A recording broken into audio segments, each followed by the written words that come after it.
अरे आंबेडकरांनी देशासाठी केलं तरी काय, एका समाजासाठी केलं, बाकीच्यांचं काय मग? असे बोलणारे लोक तुमच्या आजूबाजूला नक्कीच सापडतील, ज्यांना असं वाटतं की डॉक्टर बाबासाहेब आंबेडकरांनी फक्त एका समाजासाठी काम केलं आणि काहीतरी लिहून गेले, संविधान वगैरे. बरोबर ना? डॉक्टर बाबासाहेब आंबेडकरांनी संविधान फक्त काही शाईने नाही लिहिलं, ते लिहिलं त्यांच्या कष्टानं, रक्तानं, प्रेमानं, प्रज्ञेनं भारताचं भविष्य घडवलं. त्याच संविधानाने प्रत्येकाला, जो याच्यावर टीका करतोय ना, त्यालाही शिकण्याचा, नोकरीचा, न्यायाचा आणि ज्ञानाचा अधिकार दिला.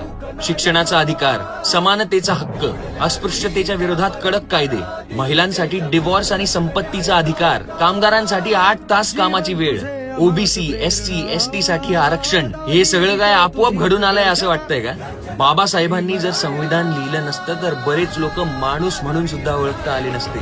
आता जेव्हा कोणी तुम्हाला विचारेल ना की आंबेडकरांनी काय केलं, तेव्हा त्यांना सांगा की आंबेडकरांनी तुम्हा आम्हाला माणूस बनवलं. आता तरी ओळखा, नाहीतर वाचून या संविधान. आणि हो, त्यावर बाबासाहेबांची स्वाक्षरी आहेच की.